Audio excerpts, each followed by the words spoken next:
Bon, on va essayer de terminer le chapitre 1 là, euh, avec des exercices pour un peu faire application de ce qu'on a vu. Donc, je pense qu'on avait fait tous ces points-là de l'introduction pour la première vidéo. La deuxième vidéo, c'était les- du point D jusqu'au point 6. Et là, aujourd'hui, on va parler juste des exercices d'application. Ok? Et ça, je pense que c'est pas compliqué. Il suffit juste d'appliquer la loi de Hooke. Si vous connaissez la loi de Hooke, là, ici, là, ces exercices, ça sera pas compliqué de comprendre. Donc, on part tout de suite avec les premiers exercices et on demande de déterminer l'allongement d'un ruban d'acier, ok, de longueur 50 mètres. Donc, on a un ruban d'acier de 50 mètres longueur. Et puis, la section, la section, c'est 10 fois 0,5 millimètres. Ok. Et la tension du ruban d'acier là est soumise à une tension de 10 newtons, c'est-à-dire la force. Et le module d'élasticité, module de Young, là, module de Young, c'est D10 puissance 5 mégapascal. À peu près ça pour l'acier. Donc, on va essayer d'apporter des éléments de réponse. La longueur, L, donc la longueur, c'est 50 mètres, c'est ça? S, c'est la section, 10 fois 0,5, transversale du ruban. F, donc, la tension de mesurage, donc 10 newtons. Donc, en appliquant la loi de Hooke là, vous connaissez, je pense. C'est ce qui est là. On a déjà parlé de ça dans la deuxième vidéo, dans la vidéo précédente. Alors. Donc, on a dit qu'il y a une relation de proportionnalité entre la déformation relative là et la contrainte. OK?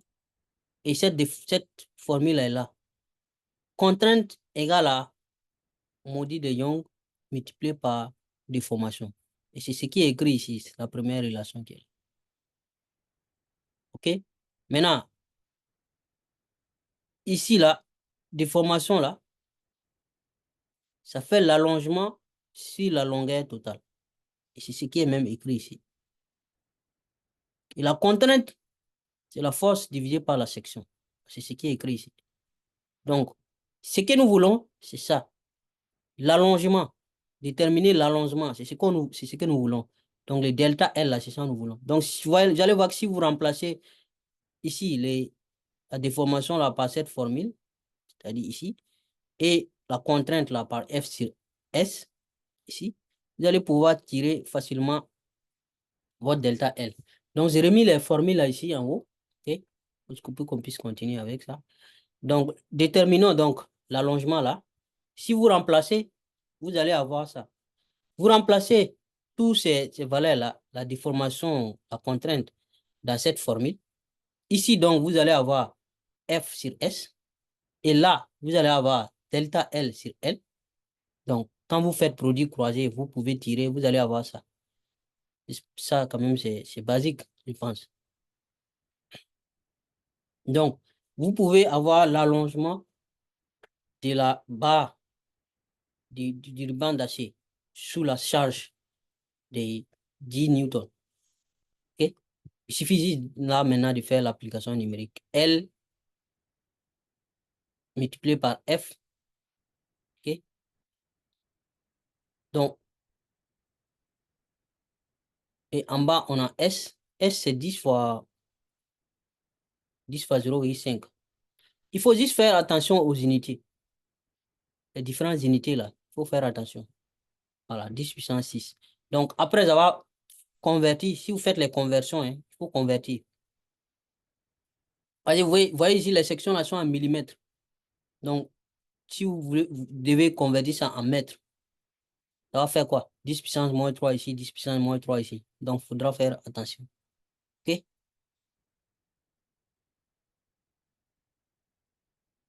Voilà. Là, c'est en mètres, il n'y a pas de problème. Là, c'est en newton. C'est là, c'est mégapascal. Donc, mégapascal, ça va faire combien de pascal? OK? Ça fait 10 puissance 6 pascal. Donc, c'est pour ça ici, on a D fois 10 puissance 5 fois 10 puissance 6. Les 10 puissance 6 qui sont là. Anyway, essayez de convertir. Mais là, on dirait que, voilà, c'est converti en millimètres. Donc, si vous voulez garder ça en millimètres, il n'y a pas de problème. Mais en ce moment, il faudra convertir la longueur. Où est la longueur? Les 50 mètres là en millimètres. Donc, ça sera 50 10 puissance 3. Ou bien vous allez en mètres. Là, c'est ça et ça, vous allez convertir. OK? Et les 10 newtons, comme ça, c'est en newton, il n'y a pas de problème. On peut garder comme ça. Donc, les mégapascales doivent être convertis en pascal. Donc, voici l'allongation que vous allez obtenir sous l'effet de la charge ou bien des 10 newtons là. Vous voyez que c'est tellement petit qu'on ne peut pas constater, on ne peut pas s'en apercevoir. Mais l'allongation est là quand même. 5 10 puissance moins 7 millimètres. C'est tellement petit qu'on ne peut pas voir. On ne peut pas s'apercevoir. Donc, le deuxième exercice, on va prendre juste, genre, on peut dire, voici une barre de longueur L. Vous voyez, L ici, la longueur. Donc, voici notre barre. Ça peut être en n'importe quel matériau. Donc, la masse volumique, ρ, cette barre-là a une masse volumique, ρ. Elle est suspendue comme ça.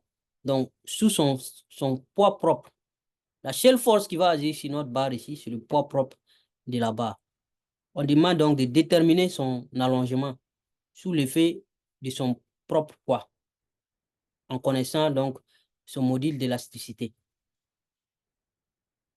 Sous l'effet de son propre poids. On connaît le module d'élasticité de cette barre. OK? Et on connaît son poids volumique, sa masse volumique, et sous son propre poids, quelle sera sa déformation? L'allongation que ça va engendrer, son propre poids. Donc, on va considérer pour cela. Parce que le problème, c'est quoi? Quand vous êtes ici, à ce niveau, quel est le poids qui va agir à ce niveau? Ça sera juste la section qui est en bas. Donc, à n'importe quel niveau que vous êtes, si vous êtes ici, par exemple, à ce niveau-là, quel est le poids? Ça sera le poids total. Si vous êtes là, donc il faut faire des trucs élémentaires et puis faire une intégration de tous les éléments, de toutes les positions, de toutes les positions. Donc, on va prendre un petit élément dy comme ça, de longueur dy. OK? dy. Et ce dy là est situé à l'ordonnée y. Vous voyez, si on prend l'axe d'origine ici, 0, donc à un y donné, on va prendre un dy. Vraiment un truc élémentaire.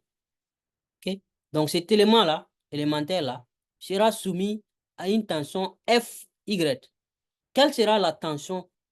Si ça sera le poids de cette partie qui est en bas là, qui va agir sur cette partie. Vrai ou faux? Donc, provoqué par le poids de la barre de longueur Y, cette longueur Y de 0, à l'origine c'est 0, l'ordonnée Y. OK? La longueur qui est en dessous de notre élément là. Voilà, c'est cette longueur là, le poids de cette longueur de barre qui va agir sur cet élément. D'accord? Donc, c'est ça qui va nous donner notre force F. Allons-y. Donc, la section de la barre S, on peut donc avoir la contrainte. La contrainte sera F sur S. C'est toujours la loi de Hooke qu'on va aller utiliser. Parce qu'on a quoi? On a la longueur totale, on a la masse volumique, on a module d'élasticité. Donc, avec la masse volumique, là, on pourra avoir le poids de la barre, c'est-à-dire le poids de ce qui est en bas ici, à chaque fois. OK? Et module d'élasticité. Le poids, quand je dis le poids là, c'est-à-dire la force, Fy là. OK? Donc, en appliquant donc la loi de Hooke là, cet élément. Donc, qu'est-ce qu'on aura? F, Y. Vous vous rappelez, F, Y, c'est quoi? C'est le poids de la barre qui est là, qui agit sur cet élément élémentaire. Divisé par S. Ça, c'est la contrainte. La loi de Hooke. La contrainte égale à module de Young multiplié par déformation. Et la formule de déformation, c'est quoi? C'est delta. Parce que ici, on a notre élément, c'est ça. Et la longueur de notre élément, c'est dy. Donc, delta dy sur dy, la longueur totale de notre élément, c'est dy. C'est cette longueur-là, on est en train d'étudier. On a décidé d'étudier cette petite partie-là seulement. Donc, delta dy divisé par dy. Donc, F, comme je vous disais, F là, ce n'est que le poids de cette section. La force qui agit sur notre élément ici. Et pour avoir le poids, il suffit de faire le volume multiplié par la masse volumique et multiplié par G. Poids égale à M fois G. M, masse fois G. 9,81. Rigoureusement. Souvent, on vous dit de prendre 10. OK? Donc, masse volumique fois volume. Donc, quand on fait le rho, c'est masse volumique, multiplié S fois Y. S, c'est la section, non? Multiplié par Y, qui est la hauteur. C'est comme vous faites base multiplié par hauteur. Ça vous donne le volume. Donc, S fois Y, là. S, c'est la section. OK? Multiplié par une hauteur. La hauteur qui est là, là. Parce que c'est le poids de ça, on veut. C'est pas ici, hein? C'est le poids de cet élément-là que nous voulons. C'est ça qui va nous donner la force qui agit sur notre élément élémentaire là. Donc, le poids de ça, ça fait cette hauteur-là, multiplié par la section. La section, c'est à l'intérieur. Donc, on ne peut pas voir. Peut-être si on avait ça en 3 dimensions, peut-être ça allait être facile de voir. Donc, Y multiplié par la section. OK? Donc, pour avoir le volume. Le volume maintenant multiplié par la masse volumique, on aura la masse. Et la masse multipliée par G, pesanteur, ça nous donne la force, le poids, qui est la force ici. OK? Maintenant, le delta Y là, voilà. Ça, c'est l'allongation de notre élément delta Y, dy là. OK? Donc, si on a ça, on va tirer notre delta dy là. L'allongation élémentaire là. C'est ça, on va tirer. OK? On va tirer ça ici, comme ça. Si vous faites les produits croisés, comme ça, vous allez voir que vous allez obtenir exactement ça. Parce que F sera remplacé par tout ça.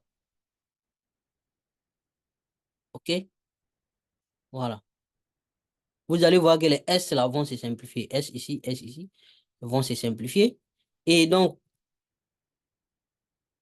pour avoir l'allongation totale de la barre, parce que ça, c'est l'allongation élémentaire, il suffit juste de faire une intégration, une intégrale de ça. Et puis, vous allez avoir le total. Donc, intégrale de ça, vous voyez, de la barre, de longueur de la barre. OK? X allant de 0 jusqu'à L. L, c'est ça. C'est-à-dire de 0 jusqu'à L. Total. De 0 jusqu'à L. Si vous faites l'intégrale, vous allez voir, vous allez obtenir l'allongation totale de votre barre. Donc, ρ fois G fois Y, ça c'est ce qui est là. Hein. On a juste simplifié les S là. Donc, ρ et puis G et puis E là, ce sont des constantes. La masse volumique, elle est constante. Les ρ pesanteur, constante. E est une constante aussi. Donc, on peut les faire sortir. Donc, ça va nous donner seulement Y fois dy. Si on fait sortir ça. Maintenant, intégrale. Quelle est la primitive de Y, dy? Ça fait 1 demi de Y au carré. Ou bien, ça fait 1 demi Y au carré. Voilà. Maintenant, intégrale à prendre entre 0 et L. C'est comme je le disais ici. Vous partez de 0. L'origine ici, c'est 0. Jusqu'à arriver au bout ici, ça fait L. La distance, ça fait L. Donc, vous avez obtenu ça comme déformation totale. L'allongation totale de votre barre sous son poids propre. Voilà. Donc, souvent, vous allez avoir des structures comme ça en béton ou, par exemple, ça peut même être une poutre.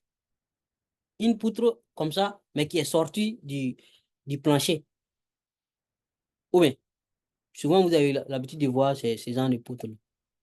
Par exemple, quelle sera l'allongation de la poutre sous son poids propre, par exemple, s'il n'y a rien qui appuie. Bon, c'est juste un exemple. Mais anyway, et c'est comme ça que vous obtenez donc, en faisant l'intégration, vous obtenez la totalité.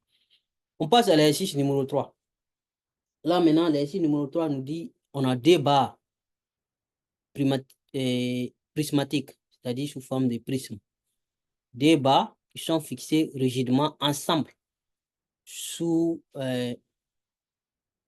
Ces deux barres-là sont soumises à une charge de 60 kN. Une charge de 60 kN. Et les deux barres sont en différents matériaux. La barre supérieure est en acier. Le poids volumique, c'est ça. La barre est inférieure, donc c'est en branche. Poids volumique, c'est ça. Pour l'acier, la longueur, c'est 10 mètres. Et la section, c'est 70 puissance moins 4 mètres carrés. Pour la barre en branche, la longueur est 6 mètres et la section SB, 50 puissance moins 4 mètres carrés. Donc, le module d'élasticité de chacun des matériaux là, pour l'acier, c'est ça. Pour bronze, c'est ça. Faudra pas, vous voyez ici, on vous a donné ça des newtons par mètre carré. Faudra convertir, hein. Faudra faire attention, faudra convertir. Donc, on vous a même pas donné ça ici en pascal ou mégapascal ou en kilopascal. Parce que vous devez comprendre que mégapascal, pascal, c'est juste pression contrainte là, force divisée par surface. Voilà. Donc, calculer la contrainte maximale dans chacune des barres. Okay, on va faire une illustration. Voici le résumé de ce qu'on nous a donné ici. Ça, c'est le résumé. Ça, c'est la charge. La barre supérieure qui est en acier, poids volumique, longueur, section. La barre inférieure qui est en bronze, poids volumique, longueur, section. Et les modules de Young, module d'élastité de l'acier, module d'élastité du bronze. On demande de calculer la contrainte maximale dans chaque section de barre. Donc, voici une illustration qui est là.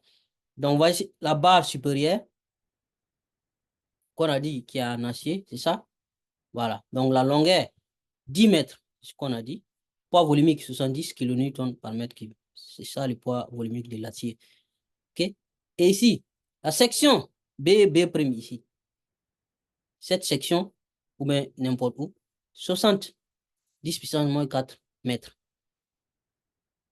Et la barre qui est inférieure là, en branche, 6 mètres de longueur, section et 50, 10 puissance moins 4 mètres carrés. Voilà. Et pour l'acier et puis le bronze, les modules sont là.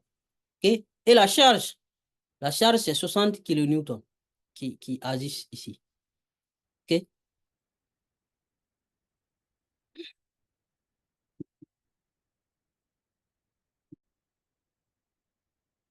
Donc, l'autre problème qui se pose, c'est quoi? C'est la question nous demande contrainte maximale dans chacune des barres. Où est-ce que la contrainte maximale va se situer dans chacune des barres? OK? Faut pas oublier que avec cette position-là, parce que les barres sont suspendues comme ça, non seulement il y a la force, mais il y a le poids propre des deux barres là aussi qui vont agir sur les barres. OK? Faut pas oublier ça. Donc, à quelle position, à quel endroit la contrainte maximale pour chaque barre est? Donc, la contrainte maximale dans le bronze, c'est-à-dire cette barre-là, inférieure là, elle sera ici, à la limite ici. Parce que le bronze, c'est ça. Donc, c'est au niveau de cette section BB prime là. C'est ici que pour le bronze là, on aura une contrainte maximale. Parce que c'est là que la force va agir et le poids total du bronze là va agir ici. Donc, c'est les deux forces qui vont agir sur cette section. Donc, on a la section, on a la force, on a les modules de Young, module d'élasticité. C'est facile de calculer. Bien. Donc, la contrainte maximale verticale à cet endroit-là, comme je l'ai dit, est due à l'effet combiné de la charge 60 kN là, et aussi du poids propre de la barre du bronze, cette barre, la totalité. Donc, ici, la contrainte est maximale ici. Donc, on va désigner par PB le poids de la barre en bronze, B pour bronze, et PA pour acier, poids de l'acier. Donc, on va avoir PB, poids de bronze là. Ça va faire donc la masse volumique, vous vous rappelez, multiplié par le volume, c'est-à-dire la longueur fois la section. La longueur fois la section. Et donc, en ce moment, on va avoir tout simplement le poids de cette barre en bronze. Pour l'acier, on fait la même chose. La longueur, c'est 10. La section, c'est 70 puissance moins 4 mètres carrés. Et le poids volumique, c'est 78 kN par mètre cube. Donc, on obtient les deux poids qui sont là. Donc, pour la contrainte sigma B, c'est-à-dire la contrainte maximale pour le bronze, B pour bronze, elle est ici. Donc, on a dit que ça sera le poids propre du bronze, c'est-à-dire ici, là, 2,4 kN, et les 60 kN là, qui vont agir là. Donc, sigma, contrainte égale à quoi? Force divisé par section. Donc, FBB prime là, c'est Q, la charge, plus le poids propre du bronze. C'est ça qui donne F. Et la section S, c'est la section du bronze qui est 50 10 puissance moins 4 mètres carrés. Donc, c'est facile. 60 plus 2,4, c'est 50 10 puissance moins 4. Et vous avez ça. La contrainte maximale, ici, à ce niveau-là. C'est ici que la contrainte est maximale. On n'a pas dit contrainte totale dans une chose. En ce moment, vous allez avoir peut-être une intégration. Donc, quel qu'en soit l'endroit où vous voulez, si vous voulez, vous pouvez sectionner ici et puis trouver la contrainte ici. Donc, quand au début, dans la vidéo précédente, on parlait des contraintes internes. Si nous voulons savoir les contraintes à l'intérieur même des corps, c'est qu'on peut faire. Vous pouvez couper ici et calculer la contrainte correspondant à ce niveau. Ou bien à ce niveau. Ou bien à ce niveau. Donc, pour l'acier là, la contrainte maximale sera évidemment ici. Ou bien, section AA'.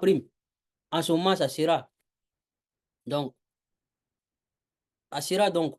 la force plus poids total du bronze, parce que ça va agir, le bronze là aussi va agir sur l'acier, et le poids total de l'acier. Donc, ça sera ici. Donc, vous allez avoir F qui va être Q plus PB plus PA. PB, PA. Et divisé par la section de l'acier. L'acier est là. La section qui est 70 puissance moins 4 mètres carrés. Et vous allez avoir donc la contrainte maximale dans l'acier. Voilà. C'est tout hein, pour l'exercice 3. On passe à l'exercice 4. L'exercice 4 là, est un peu plus compliqué que les trois autres. Donc, on vous dit une poutre de longueur L et de section rectangulaire. Bon, voici la poutre. Donc, la longueur, c'est L.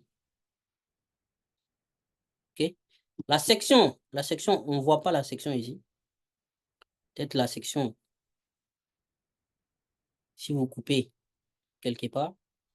Donc, et le problème ici, c'est que ces deux dimensions-là ne sont pas les mêmes. Ici et là. OK? Là, c'est A. Vous voyez ici, la mesure qu'elle a là, c'est A. Hein? Et là, c'est B. B, là, c'est cette distance. A et puis B. Les A et B ne sont pas pareils. Mais l'épaisseur, c'est-à-dire dans l'autre sens, en entrant, c'est la même chose. L'épaisseur est constante et la hauteur varie. La hauteur, là, vous voyez, la hauteur varie comme ça. Ici, c'est A, ici, c'est B. Mais on a une force qui est répartie ici, aux extrémités de notre poutre, ici et puis là. Donc, on demande de calculer le raccourcissement de la poutre sous l'effet de la force F. C'est comme si on comprimait la poutre. On demande comment la poutre là va diminuer le raccourcissement de la poutre. OK? Donc, si on considère donc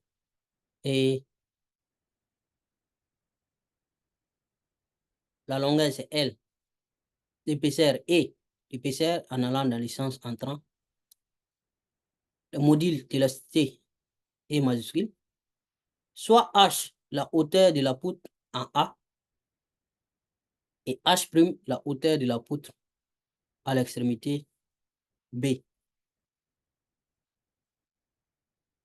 Donc, on va prendre, de toutes les façons, on va prendre juste un petit élément, comme ce qu'on a fait dans l'exercice numéro 2, là, je pense. Hein. C'est numéro 2, non? Oui. On va prendre ce petit élément-là.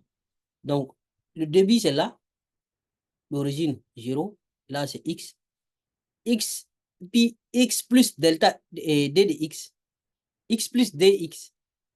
C'est pas D de X. X plus DX. On va prendre un petit élément comme ça. On considère que c'est vraiment petit.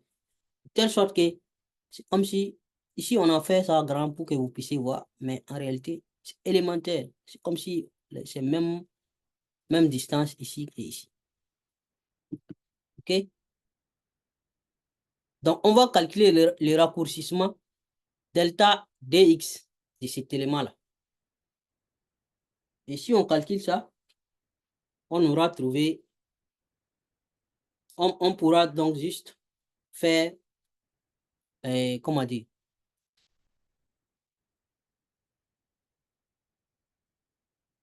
une intégrale. Si on fait intégration, on pourra obtenir le raccourcissement total de la poutre. OK? Donc, delta d de x là, ça fait F, la force, c'est dx, c'est-à-dire le raccourcissement de cet élément-là, élémentaire. Ici, c'est la loi de Hooke qu'on a utilisée. OK? Vous vous rappelez, on a fait ça dans l'exercice numéro 2, non, je pense. Si vous utilisez la loi de Hooke, tout en sachant que F ici, divisé par S, c'est la contrainte. Et ça, c'est le module de l'élasticité. Et la déformation, donc ça sera delta dx sur dx. C'est la même chose que ce qu'on a fait avec Fy, avec yd dans l'exercice numéro 2. Voilà, on peut obtenir ça. Les raccourcissements de cet élément élémentaire avec cette formule. OK? Donc, je vais mettre ça ici, qu'on continue avec. Donc, les deux éléments, les deux sections, c'est-à-dire section ici en X et puis en D de X, en DX, se sont tellement rapprochés qu'on peut y considérer que cette distance est égale à cette distance. On peut considérer que les deux sections-là, comme elles sont très voisines, on les considère comme égales, de même valeur SS, section SX, pardon. Donc, on peut prendre quelque chose comme ça. Cette distance-là, on va l'appeler Y. Y ici, donc sera pareil que Y là. N'oubliez pas que l'épaisseur là, même si on ne voit pas ça ici sur la figure, l'épaisseur, c'est E minuscule. OK? Les A ici, c'est la grande largeur. Et les B ici, c'est la petite, bon, hauteur si vous voulez. Et ici, c'est la petite hauteur. Donc, qu'est-ce qu'on peut faire? On peut calculer la section SX là. Ça fera Y fois E. Y là, c'est cette hauteur là. OK? Cette hauteur. Donc, Y, c'est ça. Multiplié donc par l'épaisseur, vous allez avoir la section de la poutre. OK? La section, on ne peut pas voir. Quand vous coupez ici, et puis vous tournez pour voir. Il y a une autre formule aussi. Si vous avez fait théorème de Thalès en troisième, ça sera facile pour vous de comprendre. Si vous faites et A moins B, A c'est où? A c'est cette distance-là, cette hauteur. Cette hauteur moins cette hauteur B divisé par L, la distance qui sépare les deux hauteurs. C'est L, non? C'est-à-dire cette hauteur. Donc A moins B sur L. C'est égal à Y. Y, c'est cette distance-là. Y, donc, moins B, divisé par la distance qui sépare les deux sections, Y et B. Donc, ce qui sépare les deux là, Y et puis B là, c'est quoi? C'est cette distance. Arrivez ici, vous stoppez. Cette distance. Mais de là à là, cette distance. Et cette distance-là, ça fait L moins X. L moins ça. Ça, c'est X. C'est là, X. Donc, si vous faites L moins X, vous allez avoir la distance qui sépare les deux sections. Donc, cette section moins cette section divisé par la distance entre les deux.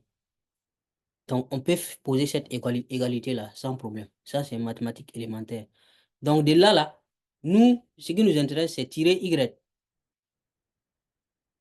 Donc, on peut tirer Y comme ça, produit croisé. Je pense que tout le monde peut tirer Y quand même ici. Hein. Voilà. Et vous allez obtenir ça. Pour venir obtenir ça. Juste par simplification. Ça, c'est pas compliqué. Ici, il suffit juste de mettre tout peut-être et développer. Si vous développez ça, développement, si vous voulez, vous pouvez d'abord faire L, A sur L divisé moins, donc B sur L. Le tout entre parenthèses, facteur de L moins X. Bon, si vous développez ça, vous allez avoir ça. C'est facile.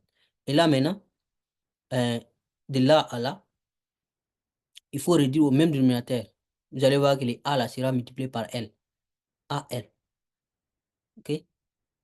Et après, vous factorisez par 1 demi, 1 sur L, qui est là, 1 sur L.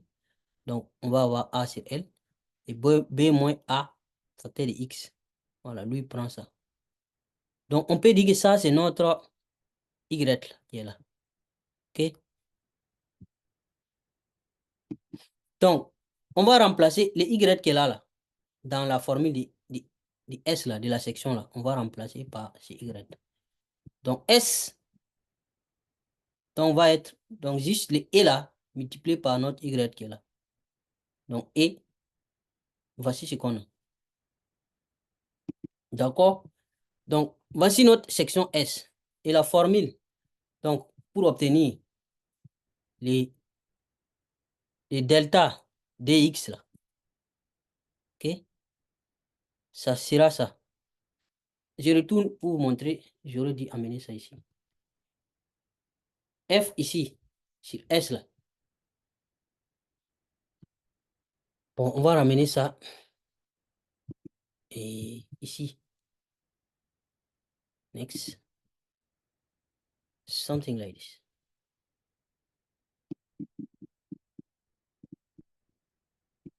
C'est ça qui est là. On va utiliser.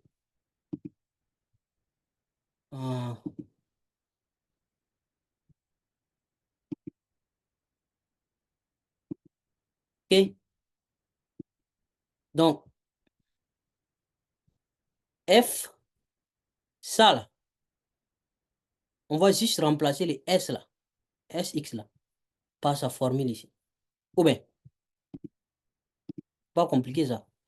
Donc, les F là, les S là, on va juste remplacer. Si vous faites ça, vous allez avoir ça. Parce que les DX, c'est ça qui est là déjà. Okay. F, c'est les F qui est là. Maintenant, le problème est que comme c'est divisé, si vous faites division, c'est comme si le L là va repartir en haut. C'est comme multiplié par l'inverse. Ou bien, donc vous allez avoir quelque chose de ce genre. Ok? En remplaçant les S là, ici, dans la loi de Hooke. Donc, l'allongement total, donc, va être l'intégrale. Il faut intégrer ça au niveau de L, de 0 jusqu'à L. Ok? X commence ici, l'origine, jusqu'à la fin L. Pour faire une intégration. Il faut intégrer ça, les delta dx là, pour avoir le raccourcissement total de la poutre.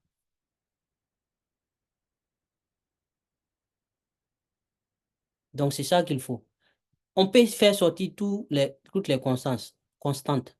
F est une constante, L est une constante, E est une constante ici.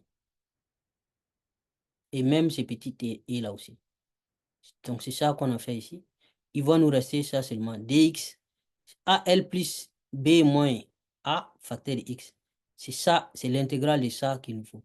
Là, pour avoir l'intégrale de ça, c'est un peu compliqué. Il faudra faire changement de variable.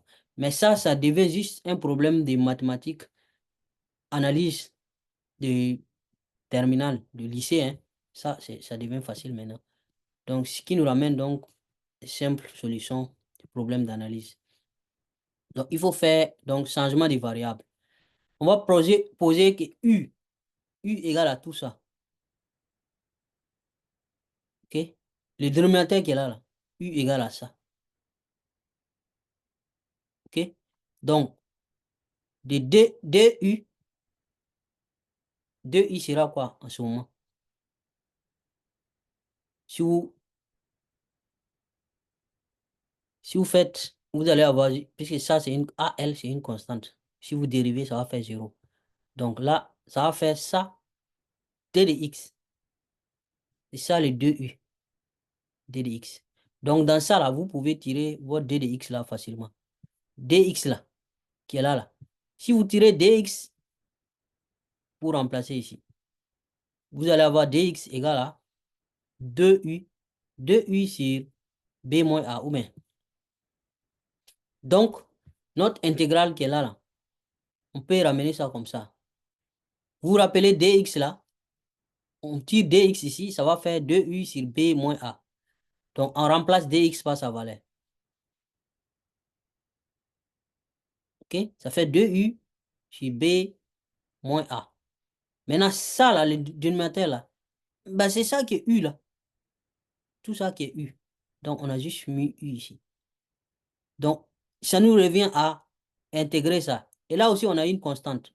La constante qui est 1 sur b moins a. On peut faire sortir ça aussi. Là, on aura juste du sur u. C'est comme si vous avez x' sur x. Donc, primitif de x' sur x, c'est ln. Ouais, depuis la terminale. Donc, ça fait ln d. Maintenant, les bornes. Là, c'est une autre chose. Les bornes, là. Si vous avez borne, ici, le x va aller de combien? De 0 à L. Ou bien, de 0 à L. Vous revenez ici, vous faites, si x égale à 0 ici, le u là va devenir quoi? X égale à 0, vous allez avoir AL. C'est pour cela que vous avez AL ici. Par contre, si x égale à L, vous remplacez et puis vous développez, vous allez avoir AL plus B fois L, ça fait BL, moins A fois L. Les moins A fois L et puis les A fois L là vont se simplifier. Vous allez avoir BL simplement. Donc, ce qui veut dire que quand x égale à 0, U égale à AL. Quand x, ça c'est vraiment terminal, hein. Je n'ai même pas besoin d'expliquer ça. Si x égale à L, U sera égal à BL. Voilà. Donc, parce que à cause du changement de variable que vous avez fait, au lieu de, au lieu de partir avec les x, on a décidé de partir avec des u. Donc, quand x égale à 0, vous devez trouver la valeur de correspondante pour u. Ainsi de suite. Quand x égale à L, u va être ça. BL. Donc, on va faire l'intégrale L de U de AL à BL. OK? On va calculer comme ça. Parce que intégrale de 2 de I sur U, X' sur X, ça fait Ln de X. Voilà, donc ça sera Ln de ça moins ça, moins Ln de ça. Donc si vous faites ça, Ln de BL moins Ln de AL, selon dans les propriétés de Ln, la fonction Ln, Ln de A moins Ln de B, ça fait Ln de A sur B. Ou bien, voilà, c'est ce qu'on a utilisé, c'est cette propriété de Ln qu'on a utilisé ici. Parce que ça sera BL sur AL. Et les L vont se simplifier. Donc voici le raccourcissement total de votre poutre en fonction de L, de F, de l'épaisseur, voilà, et des différentes hauteurs, hauteur en A, hauteur en B. OK? Donc, en général, quoi. Et je pense que c'est tout. C'est la fin du premier chapitre. Donc, on va juste arrêter là et merci beaucoup et à très bientôt.